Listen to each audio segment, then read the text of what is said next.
নমস্কার, অঙ্গনার রান্নাঘরে আজকে নিয়ে এসেছি একটি পিঠের রেসিপি। যারা পিঠে খেতে পছন্দ করেন না তারাও এই পিঠে বারবার খেতে চাইবেন। এখানে আমি নিয়েছি 1 কাপ ময়দা, ওই কাপেরই হাফ কাপ সুজি, সামান্য বেকিং সোডা। বেকিং সোডা ভালোভাবে মিশিয়ে নেব সুজি এবং ময়দার সাথে।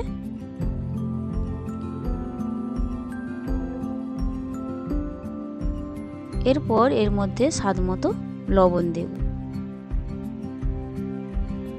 স্বাদমতো মিষ্টি।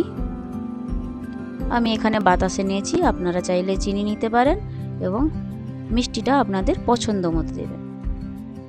বাতাসগুলো একটু ভেঙে নিচ্ছি। এরপর আমি এখানে নিয়েছি আমুলের টক দই। আপনারা ঘরে বসানো টক দইও ব্যবহার করতে পারেন। আমি 2 কাপ টক দই নিয়েছি।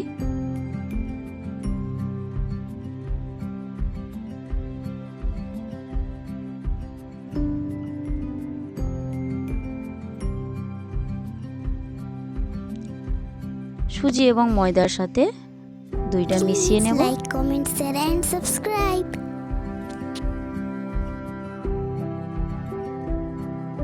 শুকনো হয়ে গেছে, এখানে দিয়ে দেব আমি 1 কাপ জল। জলটা ভালো করে মিশিয়ে নেব। বাতাসা আছে বলে মেশাতে একটু অসুবিধা হচ্ছে, তাই হাত দিয়ে ভালোভাবে মাখিয়ে নেব।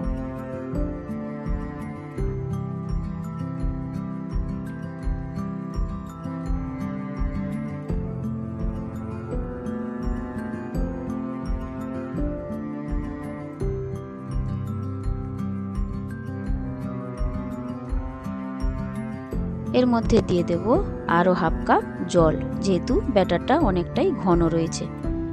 ভালো করে ফেটিয়ে নেব। ফেটানো যত ভালো হবে পিঠেটা তত নরম, স্পঞ্জি এবং ফুলবেও খুব ভালো হবে। 1 ঘন্টা রেস্টে রেখে দেব।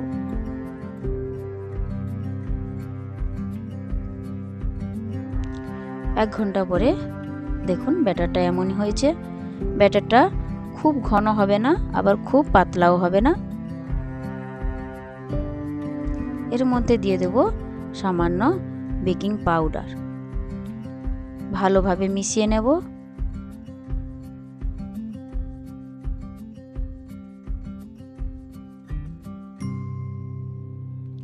এরপর একটি কড়াইতে আমি জল দিয়ে দেব। একটি স্ট্যান্ড বসিয়ে দেব জলের মধ্যে।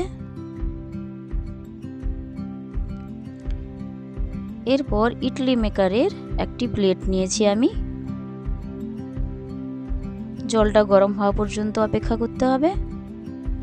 দেখুন জল গরম হয়ে গেছে। এবার একটি বেগুনের বোঁটা কেটে সাদা তেল দিয়ে আমি ব্রাশ করে নিচ্ছি ইডলি মেকারের প্লেটটাতে।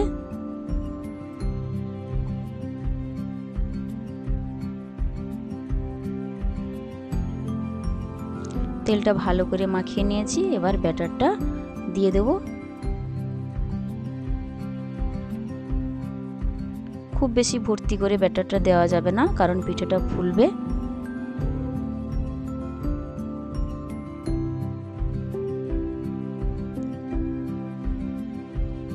এরপর একটা থালা ঢাকা দিয়ে দেব, যাতে বাষ্পটা খুব না বেরায়। 5 মিনিট পরে দেখুন পিঠেগুলো কেমন সুন্দর ফুলেছে।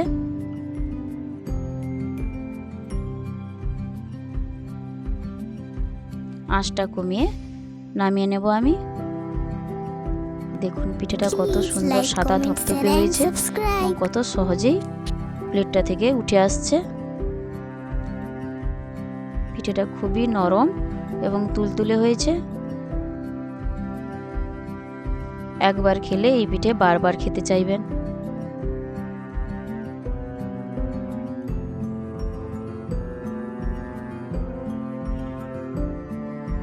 কত সহজেই প্লেট থেকে পিঠেগুলো উঠে আসছে।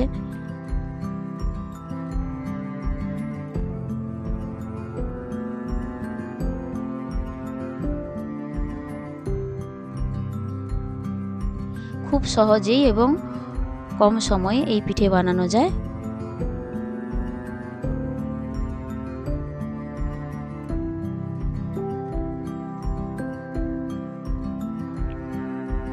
দেখুন পিঠেগুলো কত স্পঞ্জি হয়েছে এবং সাদা ধপধপে হয়েছে। আপনারা চাইলে বাড়িতে অবশ্যই একবার ট্রাই করে দেখতে পারেন। দেখুন পিঠেটা কত স্পঞ্জি হয়েছে এবং কতটা নরম তুলতুলে।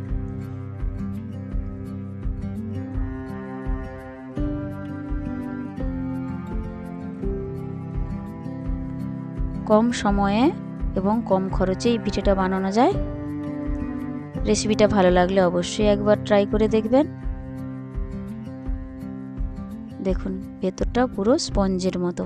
Please like, comment, share and subscribe. ধন্যবাদ।